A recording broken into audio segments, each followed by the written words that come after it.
alaikum. Alhamdulillah. What I want to briefly do today, I've gotten a few calls and inquiries from brothers and sisters on how to perform the Eid Salat.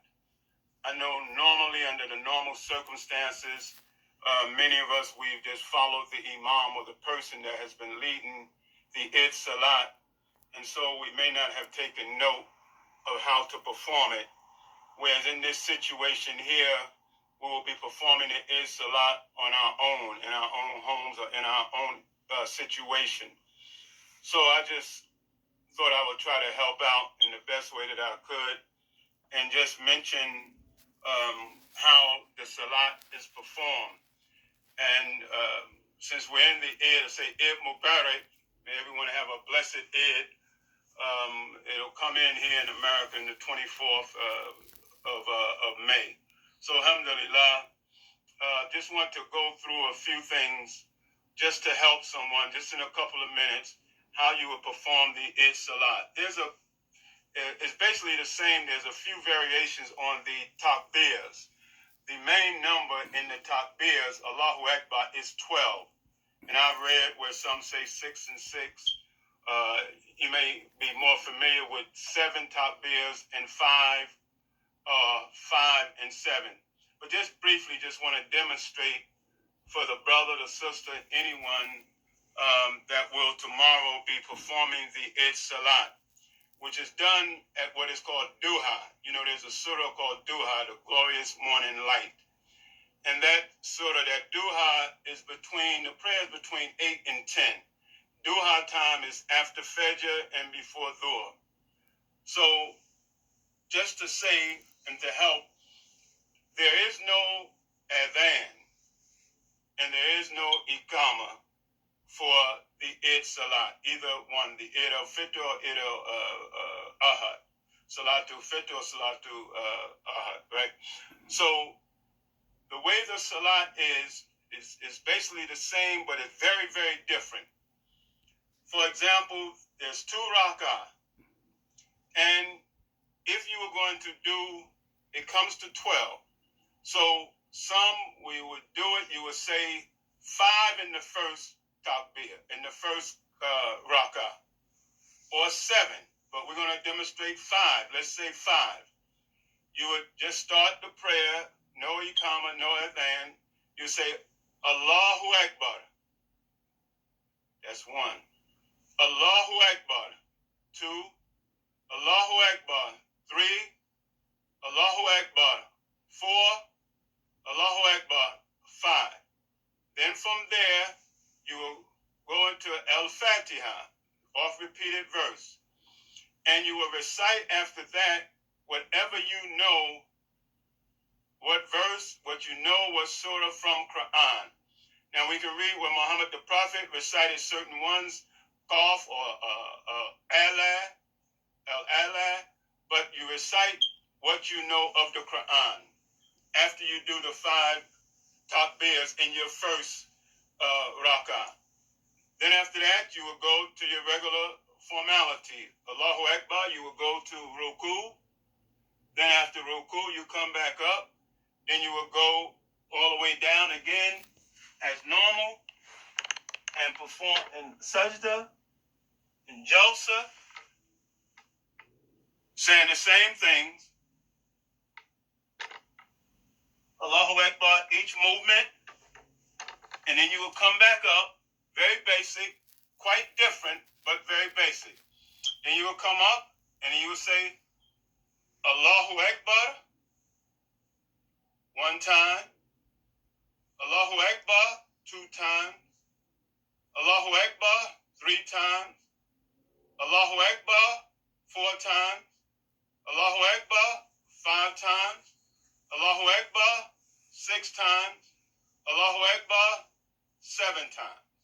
Okay? If you did 5 in the first, you do 7 in that, and it will be the same process. You recite Al-Fatiha, you recite a verse or surah from the Quran, and then you will go through the same movements that you go through normally in the Salat, and I'm going to go through that again, right? So we will do this, Al-Fatiha, right?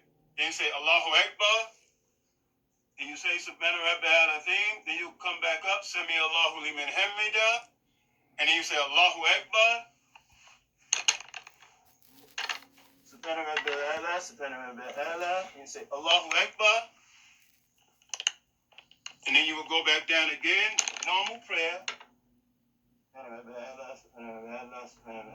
Allahu Akbar, and then here you would perform like you do the regular salat, and after you finish, when you want to finish, you say Assalamu alaikum wa rahmatullah, Assalamu alaikum wa rahmatullah, and that would mark the end. That would mark the end of the Eid Salat. Now, normally when you're at the masjid and we're in the Jamaat, there's a two-part khutbah, but in the Eid Salat, that's the most important, for performing the Salat. Then the Imam or whoever, they would do a two-part khutbah, but that doesn't carry the value that it does in Jummah. But Muhammad the Prophet ﷺ is reported, he said you can stay or you can leave for that two-part khutbah. So it's the Salat, that's how you perform the Salat. Then you can stay for the khutbah, two-part khutbah. Different than Jummah. The Jummah, you do the khutbah. That's the most important two-part, and then the Salat. Okay, so I wanted to show specifically how it's done, because I've been getting calls and just to help in our community that in this time where we're not in the Jamaat, the group, and we may have just been following along all these years, and now you're in your home, and you're performing the Salat, and you're giving in the Zakat, etc. So, again, just to demonstrate, I did the 5 and 7. All of this is significant.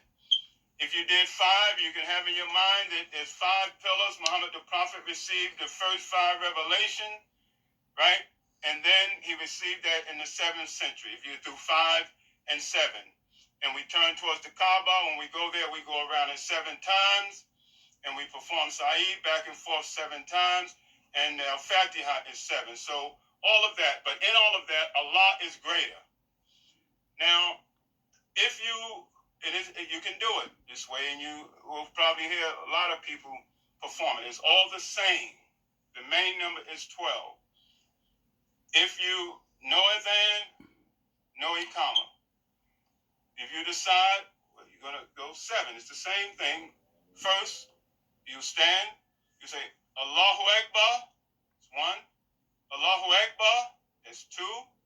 Allahu Akbar, that's 3. Allahu Akbar, that's 4. Allahu Akbar, that's 5. Allahu Akbar, that's 6. Allahu Akbar, that's 7. And you go straight from there to Al-Fatiha. And this would be your first rak'ah if you're going to do it.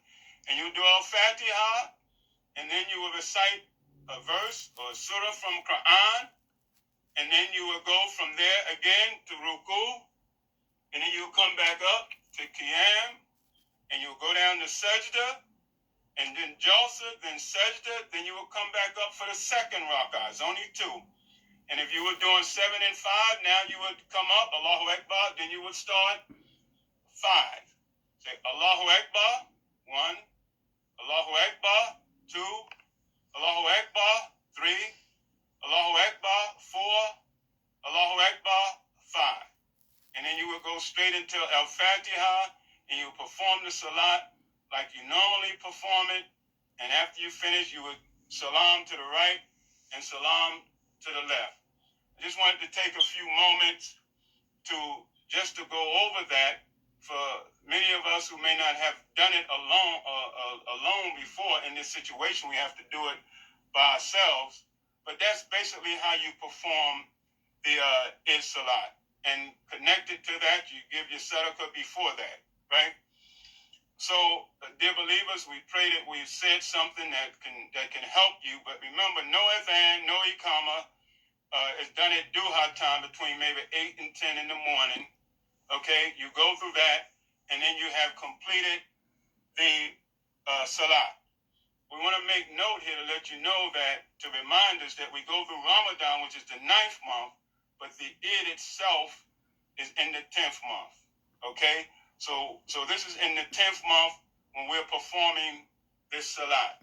And all of it is significant. If you listen to the khutbah that we gave Friday, entitled The Eid Salat, the 12 takbirs, and how Ramadan prepares us for the Hajj. If you listen to that, I explain in more details why it's 5 and 7 or 7 and 5, but the main number is 12, because one reason is the next pillar is in the 12th month, Dhul Hajj. So again, my main purpose is to have walked you through this, and you be relaxed, you be calm, and you worship your Lord. If you pray that you had a successful Ramadan, a successful fast, and we're concluding the fast with what is called Eid al-Fitr, a celebration of returning to the fitra, which Muhammad the Prophet said we're born on the fitra, this good, beautiful nature. And also, as Allah said in Baqarah, ayat 183, fasting is prescribed for you like it was prescribed to those before you, لَأَلَّكُمْ تَتَّقُونَ, so you will have taqwa.